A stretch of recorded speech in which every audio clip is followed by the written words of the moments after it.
Hi everyone, hello again. I want to continue with some videos. I made a video the other day about how I learned this language, and I want to continue doing that. Today I'm going to talk about Hungarian and Indonesian. Okay, so I have to say that as, as I've said earlier, my language studies are not complete. I'm still continuing to study these languages. Now, with regard to Hungarian, I started probably, when did I start? Let's say beginning of last year, so beginning of 2011. I wanted to do Hungarian because I was doing a bit of Finnish before, and Finnish is very distantly related to Hungarian.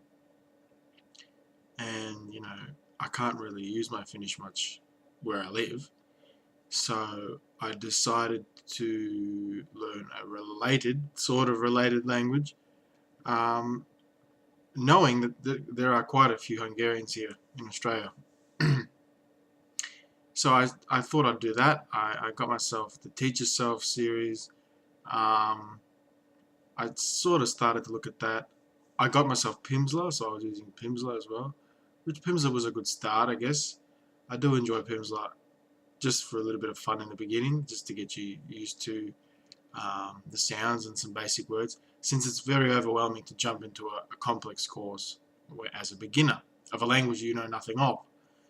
So Pimsleur is always the way to go, I think, when you first start. And then I moved to Teach Yourself, because Teach Yourself is much more comprehensive, has much more content. But always start with Pimsleur, went a little bit to Teach Yourself, and didn't get too far with Teach Yourself, but I decided to get a tutor because I found a Hungarian.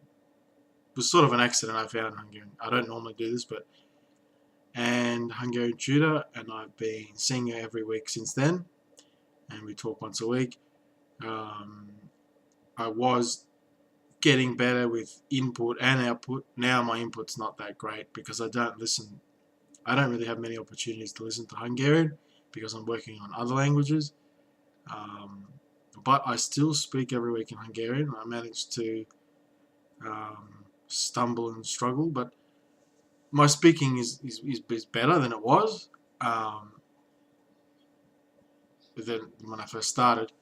It's not that hard, I don't find. I found that the way that I did it was quite good though, in a way, because I would go there, and it's a house, and there would be objects and things there all the time, and we'd always talk about them.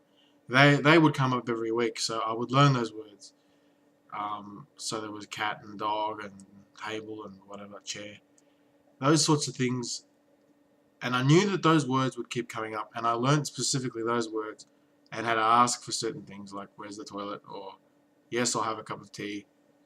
She asks me every week, do you want a cup of tea? I mean, those sorts of things. And then she would move into, how was your week? Did you go to school? Did you work? Did you go to uni? Whatever. So that sort of conversation, because that would obviously keep repeating itself, and I would get better at that. And yeah, so repetition and common vocabulary, I guess. I'm very limited still, but I've made a lot of improvement. And the only problem is with Hungarian, I haven't really had time to devote to it lately for a while because I've been working on Indonesian. So that's what I was doing with Hungarian. I got myself Asimil as well. I started to go through that. Bit of Asimil, bit of Teach Yourself, bit of everything, bit of Pimsleur, and a bit of speaking. I really wanted to speak, so I started speaking quite early with Hungarian. With other languages, I didn't speak early. I just listened. So with Indonesian is the complete opposite, because I took that up last October. Yeah, I remember I got back from overseas and I thought, yeah, I want to learn Indonesian. So I started straight away, and I've been doing that quite rigorously. I worked through the Teach Yourself book. I've got through probably about 95, 98% of it, and I did that. Then I went to Was it colloquial? I think colloquial, yeah. I went through colloquial, which is very good as well. Not quite as good as Teach Yourself, but still quite good. And worked a bit through that. So I got through most of those 2 courses. Very most. The thing with Indonesian is I've been writing it every day. When I learn words and I study those dialogues in Teach Yourself, I like to get the vocab that I like from those dialogues.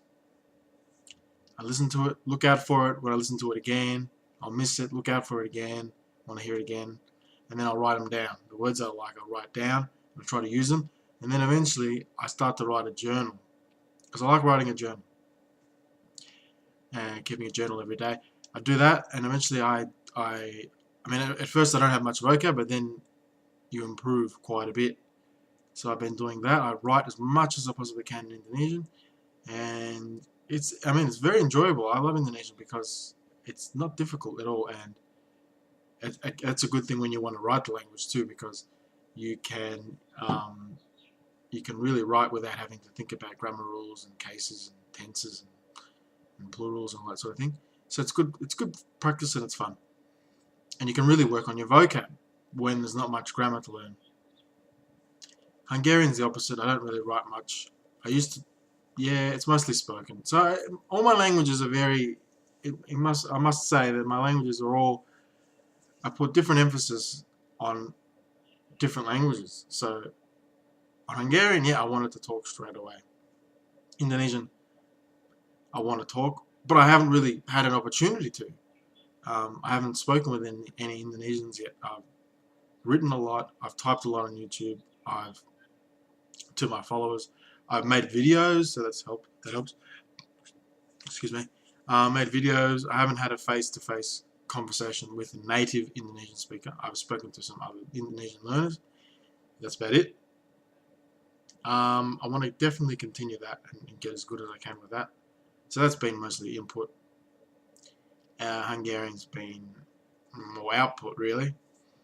And yeah, and I've mentioned I'll be starting Korean soon. So probably my strong emphasis will be on Indonesian and Korean in the next couple of years. And if I get time, I'd like to go back to my Hungarian so I can improve my conversation skills. But we'll see what happens. So that's those languages. Hope you get a rough idea of what I'm doing with those. If you have any further questions, feel free to ask. Comments, questions. Yeah. And if you have a question, I'll make a video about it. Okay?